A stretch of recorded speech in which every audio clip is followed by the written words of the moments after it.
aqui. Até a propósito, né? O tema ficou claro? Todo mundo entendeu? Sim. Não ficou dúvida? Não. Os irmãos aí que talvez estão vendo pela primeira vez. Ficou claro? Amém. Vamos lá, Ezequiel 39, né? Isso. A partir aqui do versículo 9, Certo. tem um assunto aqui, né, a gente tem que tentar com umas coisas assim, uma linguagem mais simbólica, mas que eu creio que está falando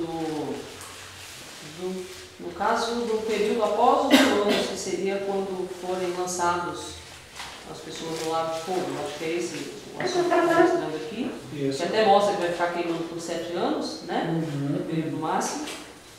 E aí tem uma parte, que é a partir do versículo 14. Não, vou pegar do 13 aqui, que fala: sim, todo o povo da terra os enterrará e será para eles memorável o dia em que eu for glorificado no Senhor Jeová. E serão separados homens que incessantemente passarão pela terra, para que sepultem os que tiverem ficado sobre a face da terra para a purificarem. Durará 7 meses esse trabalho. Esse período aqui, desses 7 meses, isso é literal o período que vai estar sendo... Você entende aqui que finalizava a purificação da terra, seria isso? Aonde? Esse aqui é o 39 e eu... Bom, em primeiro lugar, é assim, fica claro para todos que isso é uma revelação de algo que vai acontecer depois do milênio. Por quê? Se você observar o versículo 1, ele fala, né? Tu, pois, ó filho do homem, profetiza ainda contra Gog e dize: assim diz o Senhor Jeová: eis que eu sou contra ti, ó Gog, príncipe e chefe de Meseque e Tubal. Se vocês forem lá para Apocalipse capítulo 20, a Bíblia fala que é após os 1000 anos que Satanás sai para enganar as nações, Gog e Magog. Ou seja, é quando Jesus ressuscita os ímpios para receberem a sua recompensa. Versículo 7 de Apocalipse 20. E acabando-se os 1000 anos, Satanás será solto da sua prisão e sairá a enganar as nações que estão sobre os 4 cantos da terra, Gog e Magog, cujo número é como a areia do mar, para as ajuntar em batalha. E aí, versículo 9: e subiram sobre a largura da terra e cercaram o arraial dos santos e a cidade amada. Mas desceu fogo do céu e os devorou. Então, Ezequiel 39 está tratando daquilo, e a evidência é, primeiro, porque ele começa citando Gog, e lá em Apocalipse, Satanás sai para enganar Gog e Magog. Segundo, como a irmã bem observou, em Ezequiel 39, versículo 9 diz: os habitantes da cidade de Israel sairão e totalmente queimarão as armas, os escudos e as rodelas, com os arcos e com as flechas e com bastões de mão e com lanças, e farão fogo com tudo isso por 7 anos. Aqui até a Bíblia nos revela por quanto tempo o fogo vai queimar até acabar com os ímpios. Como Satanás é o último a morrer, porque é o que mais pecou, daí a crença de que Satanás vai queimar durante 7 anos, né? E aí, no versículo 12 diz: e a casa de Israel os enterrará por 7 meses para purificar a terra. Bom, segundo o que a Bíblia está dizendo aqui, no entendimento literal, nos levaria a entender que realmente estariam a se enterrar os cadáveres. Mas isso aqui pode bem ser simbólico, no sentido de que Deus vai sepultar, né? E purificar a terra. Eu confesso assim, eu não me arrisco a categoricamente dizer, olha, vai ser exatamente assim. Eu vejo que a Bíblia diz que serão 7 meses, então amém, né? E que diz que passarão pela terra, vendo algum osso de um homem e tal. A impressão que eu tenho é que o sentido aqui é simbólico e não literal. Por quê? Porque quando nós vamos para Malaquias, capítulo 4, a Bíblia não diz que nós recolheremos os ossos dos ímpios, mas sim que nós pisaremos sobre as cinzas dos ímpios, né? Versículo 3. e pisareis os ímpios, porque se farão cinza debaixo das plantas de vossos pés naquele dia que farei, diz o Senhor dos Exércitos. Então, o que eu consigo extrair hoje, pelo menos de Ezequiel, não é que vai queimar tudo num dia. Num dia queima todos os ímpios e já acabou tudo. Não, vai queimar, né? Agora, esse fogo não é um fogo também que queima e a terra toda fica queimando durante 7 anos, né? Note que ele mostra aí que tem um determinado momento que tem um vale ali, tem copos e tal. Então, entendendo nós que Satanás é o que queima durante mais tempo, né? Tentemos visualizar a cena. Eu tenho aqui, cai fogo, tem alguns que queimam instantaneamente, esses já morreram. Aí o fogo vem, consome e já viraram cinza. Tem outros que queimam durante mais tempo. Enquanto uns viraram cinza, tem outros corpos queimando, né? Aí esses aqui foram virando cinza, ficaram os demônios. E aí até que todos os demônios viraram cinza, quem ficou ainda queimando? Satanás. Então parece que o fogo ele vai, né? eliminando, até que fica só um foco do fogo. Mais ou menos como a gente vê numa fogueira, né? O incêndio vem queimando e de repente fica só um foco e de repente acaba. Né? Os pedaços de carvão maiores vão ficando mais tempo, né? Mas, professor, deu detalhes. Nesse sentido, não será proporcional? Você proporcional com cada... Mas proporcional porque... Satanás é comparado com aquela lenhona assim, né? Grossa, que vai demorar um tempão, né? Ele vai ser o que mais, o último vai ser queimado mais tempo, porque ele foi o originador do pecado, certo? Isso. Agora tem pessoas que são comparadas ao sapé aqui, né? Queima rapidinho, né? Então, é isso. Né? Fogo de palha. Fogo de palha, né? Então vai ser proporcional às obras. Quando Jesus volta, em Apocalipse 22, ele fala: eis que cedo venho, e o meu galardão está comigo para dar a cada um conforme as suas obras. Né? Exato. Apocalipse 22, Apocalipse 22, verso 12. 12, né? Olha.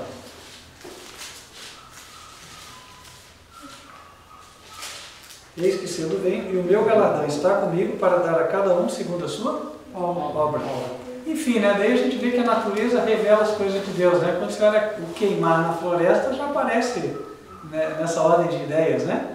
Então ele vai queimando o que é mais leve primeiro, o que é mais pesado fica queimando, né? Até chegar uma hora que queimou tudo. É isso. Deu pra... Não, sim. Essa parte mesmo que fala, né, que se alguém vê um osso, né, levantará o pé como sinal, eu cheguei a imaginar como, de repente seria uma purificação da nossa mente, tipo, ainda... Naquele momento não, porque quem tinha que ser purificado já está purificado, né? Desde que fecha a porta da graça, né, quem foi purificado já foi, quem não foi já está destinado para queimar, né? Então quando está ali, não resta a purificação espiritual, resta purificar a terra daqueles ímpios mesmo que estão contaminando, né? Físico. Então me parece que esse tempo aí, os 7 meses, estão mostrando isso, quer dizer, muitos já queimaram, tem outros corpos ainda que não queimaram tudo, então alguns já estão, né, a cinza, outros estão o osso, né? Então seriam os últimos 7 meses. Talvez, né? Aí não tenho isso claro assim, mas... E talvez assim, na medida que o tempo for passando, vai ficando mais claro, né? Porque a revelação é das coisas que em breve vão acontecer. Eu acho que Deus está nos dando uma visão do que vai acontecer lá para 1000 anos para frente. Então ainda está longe, né? Mas quando aproximar mais, a gente vai ver com mais nitidez, né? Mais clareza.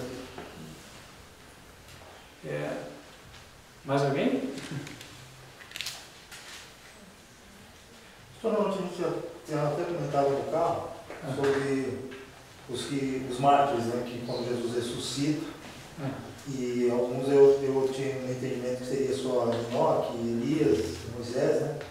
Mas o senhor até comentou que faz todo sentido. Fala um pouco sobre isso, dos que já estão, os que já estariam, né?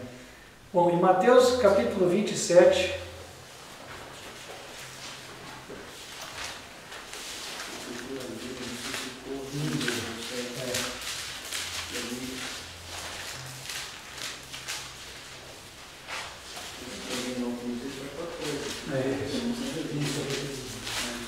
Quer ler aqui, achar, né? Versículos 50 até 53.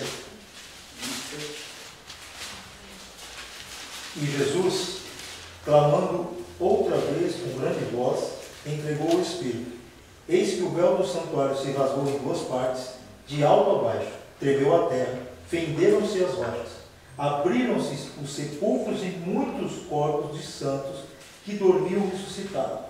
E saindo do sepulcro depois da ressurreição de Jesus, entraram na cidade santa e apareceram a muitos. Ok.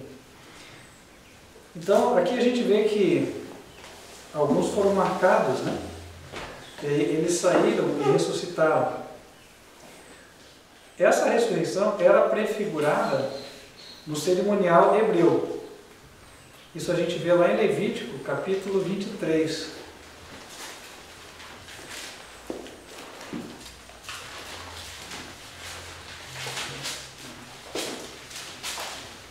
Levítico 23, versículo 5. Antes de ler, só para lembrar, né? Quando Jesus morreu era o dia de festa. Qual festa era? Páscoa, certo? Então vamos, a partir daí, entender o que vamos ler. 5.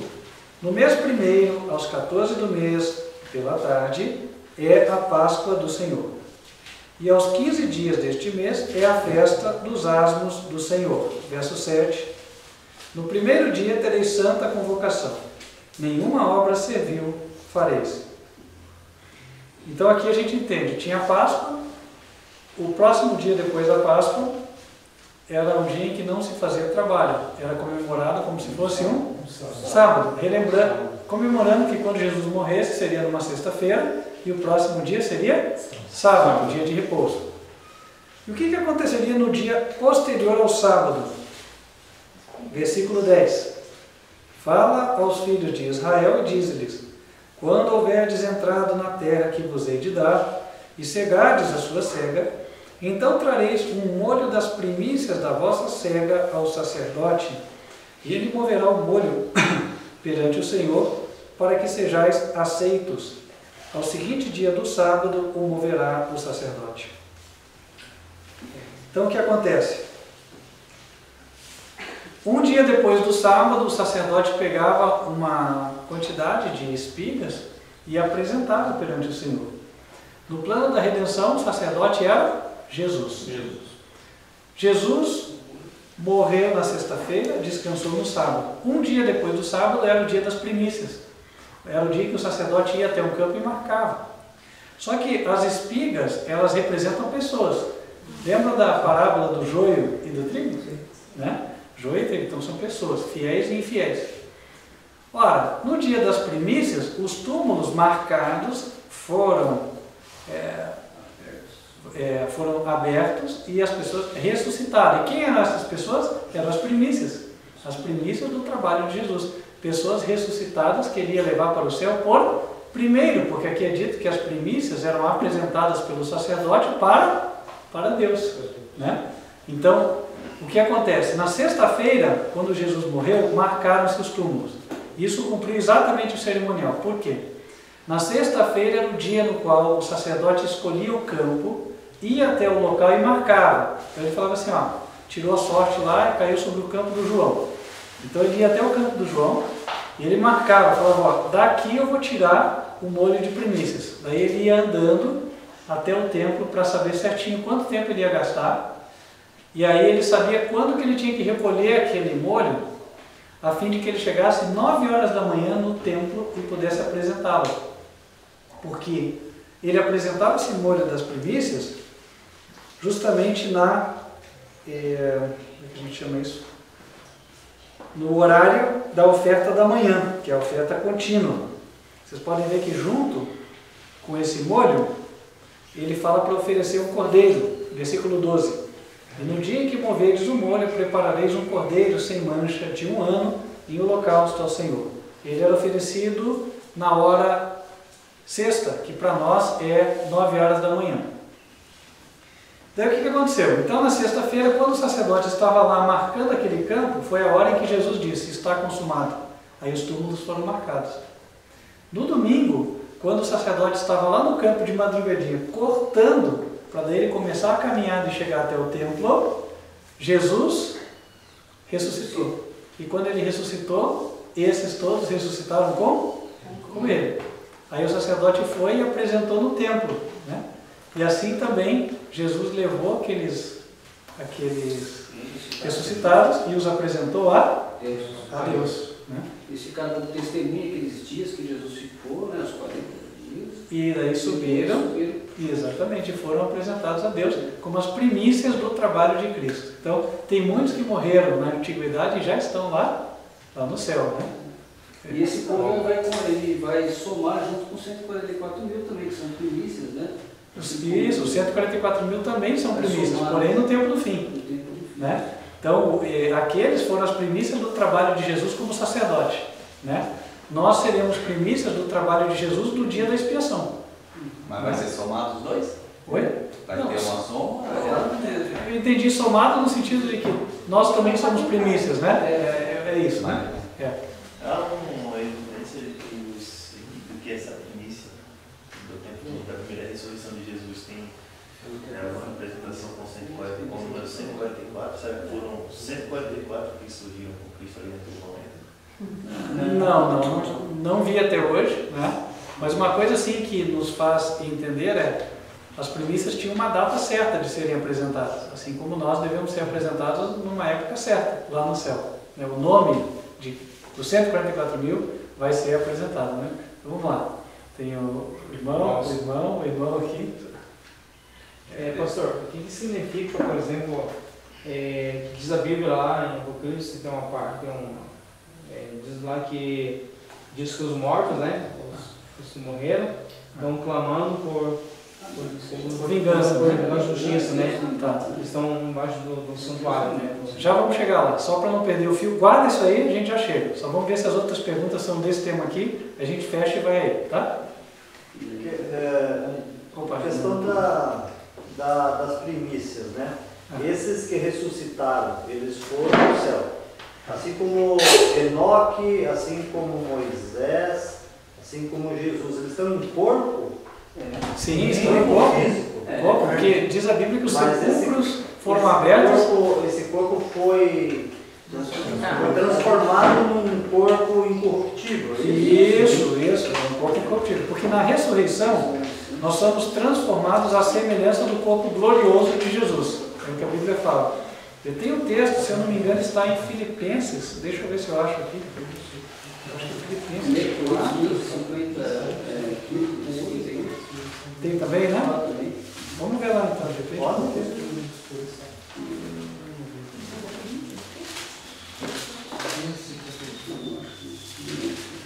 Aqui, ó. Filipenses 3, 20 e 21.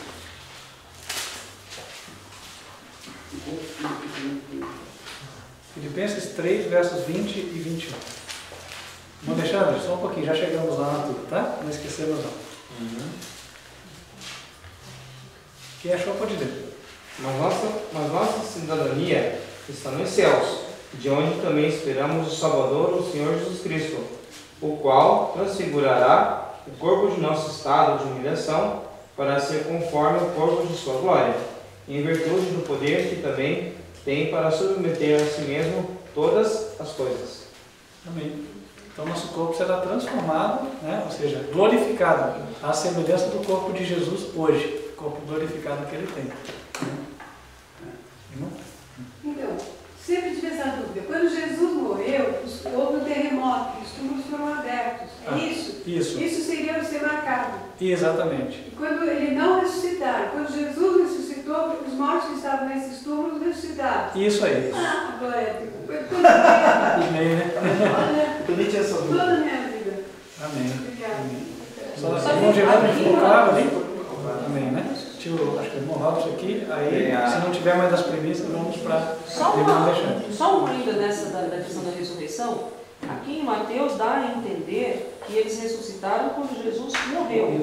Antes de Jesus ressuscitar, é isso? Não, na frente, no versículo 53, fala que assim, e saindo do sepulcro depois da ressurreição de Jesus, entraram na cidade. Mas aqui não fala que é depois da ressurreição de Jesus. ó, fala, ó, e abriram-se os sepulcros e muitos corpos de santos que dormiam foram ressuscitados. E saindo dos sepulcros depois da ressurreição dele. Perdão. Ressuscitou e foi dentro do túmulo, né? Isso, tá certo. Depois da ressurreição O dele. pastor pela manhã pregou a questão de Cristo física e espiritualmente. E um verso que me deixa ainda um pouco confuso está em Hebreus 2,16, que diz aqui, porque na verdade ele não tomou os anjos, mas tomou a descendência de Abraão. Aí não dá nem para discutir se é Adão antes ou depois do pecado, né? Porque está dizendo Abraão. E Mensagens Escolhidas, volume 1, na página 408, Ellen White cita em uma carta respondendo uma irmã da igreja que ele veio com natureza pecaminosa. Isso no caso então é só a situação física dele, então. É a situação física, mas assim, só para não inverter ordem, porque a gente prometeu seguir a pergunta do irmão Alexandre, segura um pouco aí e já voltamos, tá? Então, irmão Alexandre, quando diz que as almas clamavam debaixo do altar, né? Isso. Apocalipse 6, quinto selo, né? Isso. Isso se explica em paralelo com o que aconteceu no livro de Gênesis, porque quando Caim matou Abel, diz a Bíblia que o Senhor falou com ele, aí ele diz assim, a voz do sangue do teu irmão, vamos ver? Clama a mim desde a terra, Gênesis 4, vou pegar. Gênesis capítulo 6? Olha lá. Capítulo 6? Capítulo 4 de Gênesis, versículo 10. E disse Deus, que fizeste? A voz do sangue do teu irmão clama a mim desde a terra. Qual que é a ideia aqui? Não é que o sangue falasse, mas sim que haveria castigo. Havia uma retribuição por aquela má ação que o Caim cometeu, né? O mesmo ocorre lá no Apocalipse, quando fala as almas debaixo do altar clamavam, a ideia é haverá uma retribuição pelo assassinato dos santos que os ímpios estão cometendo, né? E essa retribuição, no caso, será o derramamento das 7 pragas. Pastor, esse santo se refere aos mártires, por exemplo, que desde a história da igreja que a gente conhece, seria no caso dos santos desde sim, nesse contexto, embora se cumpra várias vezes, desde o tempo da igreja romana lá, que sim, porque mataram várias pessoas, né? Isso. Que a gente conhece o contexto, quem conhece isso da história, sabe que as pessoas eram lá no Coliseu, né? Mortos pelos leões e a espada, eram como espetáculo, como fogueiras, né? Os corpos das pessoas na época, né? Na verdade, o quinto selo ele se cumpre no passado, na época da Inquisição, e vai voltar a se cumprir no tempo do fim. Foi as mortes ocasionadas pela Igreja Católica. No primeiro século também, não, senhor. Mas o primeiro século também, que também morreu. Eu entendi que também morreram mártires lá, né?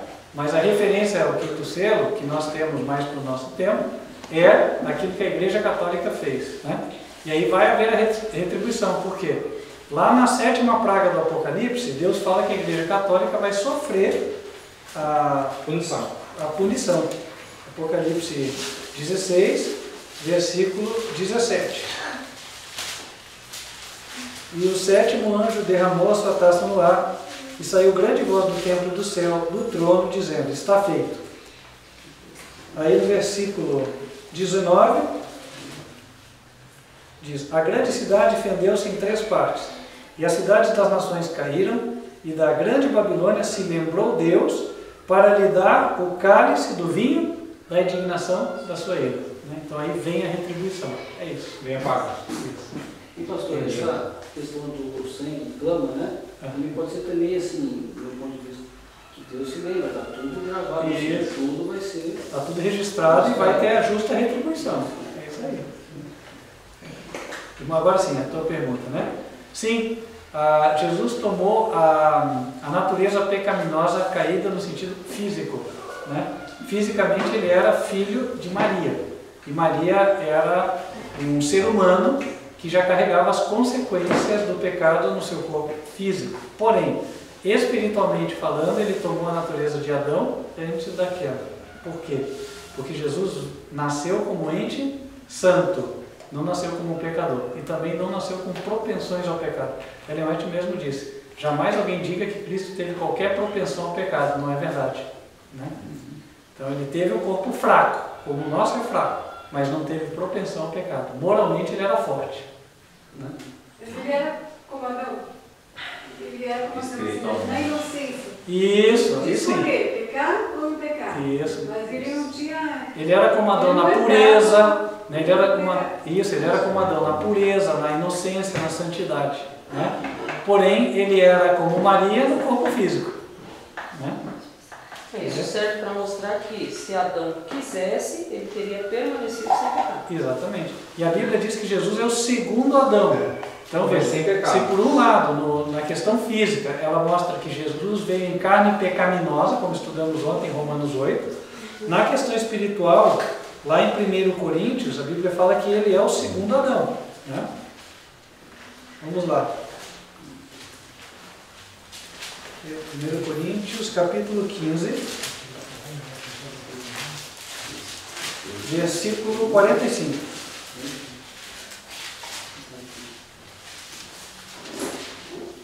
45 a 47. Quem pode ler?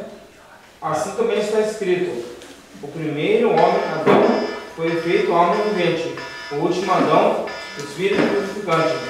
Mas não é primeiro o espiritual, e sim o natural, depois o espiritual. O primeiro homem formado da terra é terreno, o segundo homem, que é o Senhor, é do céu. Ok.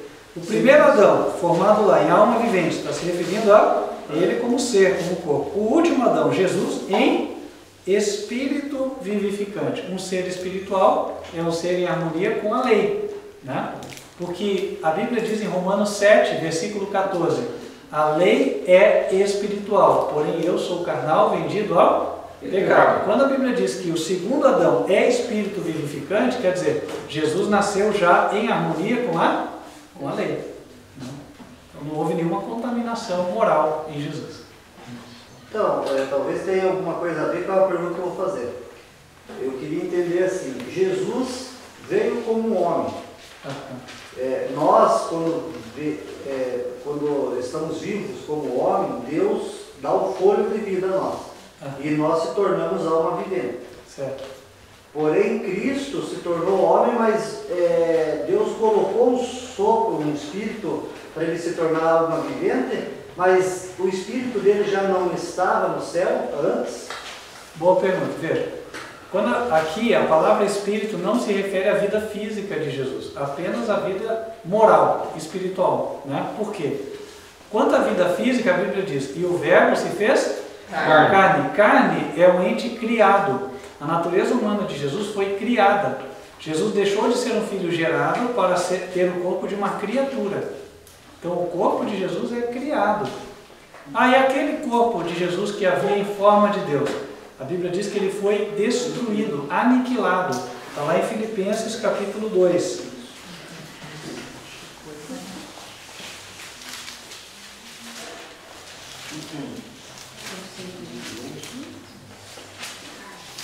Olha lá, versos 6 e 7. Um voluntário aí pode ler, né? Que sendo em forma de Deus, não teve por usurpação ser igual a Deus, mas aniquilou-se a si mesmo, tomando a forma de servo, fazendo-se semelhante aos homens. Ok. Então veja, quando chega o momento do verbo se fazer carne, de Jesus encarnar, Jesus já começa a sofrer, porque pensa, o teu corpo tem que ser destruído e agora você é colocado lá no útero de Maria. Como isso aconteceu é um mistério para nós, não tem como a gente entrar nisso, né? E Jesus ele tem o Espírito de Deus, né? E Cristo era o Espírito de Deus, né? Um só, né? O mesmo Espírito. Tá, vamos falar de outra forma, porque assim, eu acho que a palavra Espírito torna difícil explicar aí, né? Cristo era uma pessoa lá no céu, certo? Certo. Tá, aí o corpo dele foi destruído, puxa, sumiu. E agora Deus, de uma forma misteriosa, que a gente não consegue entender, colocou a vida de Jesus dentro do útero de Maria, né? Lá no óvulo de Maria. Isso é um mistério. Como isso aconteceu, a gente não penetra aí, né? Aí cresce. Aí quando sai uma criancinha, a criancinha de carne, né? Corpo físico, porém pura, com um caráter puro. Até tem uma musiquinha que eu acho legal assim que fala, né? Mas ele não chora, se põe a sorrir quando ele nasce. Porque normalmente o menininho chora, né? Então, mas ele não chora, se põe a sorrir. Quer dizer, então quando ele nasce, o coração dele é diferente do nosso, no sentido de que era puro, né? O caráter puro, né? Ele era santo. Nenhum de nós nasce santo, mas ele nasceu, né? Então ele nasceu santo. E o que ele tinha que fazer? Ele tinha que crescer em caráter e preservar a santidade que ele possuía. Mas será que Jesus tinha lembrança da... Não. Não, né? Não tinha, era um bebê. Por isso que a gente vê o quanto Deus arriscou. Porque se o bebê errasse, o plano falhava. Impressionante, E ele né? perderia o filho. E ele perderia o filho. E O nós universo estaria condenado, né? Também. E agora... a estabilidade do governo estaria... Mas pastor, Vamos lá, só um pouquinho, só respeitando a ordem aqui. Mas nem a pergunta que eu ia fazer antes, aquela coisa depois. Ele recebeu a visão de quem ele era, lembrou no batismo, não foi? Quando o céu se abriu, não é isso? A mente dele foi iluminada por Deus, o Espírito Santo desceu, quer dizer, a força de Deus veio a ele, ele lembrou quem ele era, lembrou. Ali teve uma visão do passado dele. Veja, nós quando temos comunhão com Deus, Deus nos revela as coisas, não é verdade? Sim. O mesmo aconteceu com Jesus, né? Agora, nós sabemos que a criança, ela tem a sua salvação e seu destino dependente dos pais, até o momento no qual ela faz 12 anos, porque daí ela é considerada como responsável por si mesma diante de Deus. E o mesmo aconteceu com Jesus. Com 12 anos ele foi ao templo em Jerusalém. Daí resulta óbvia a conclusão de que com 12 anos ele já sabia que ele era o Messias, né?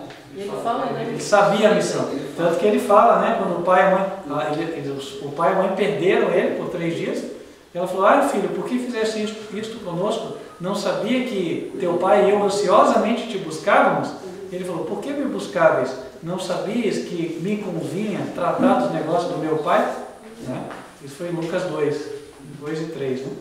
Ou seja, ele já sabia que ele era o Messias, né? Mas, pastor, só que eu penso aí,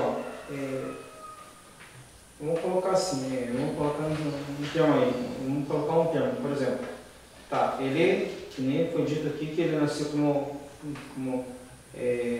na roupagem do ser humano, certo? Mas sem pecado. Mas, pastor, penso comigo que no decorrer até os 12 anos, eu creio que Maria e José ensinaram a ele muitas coisas, né?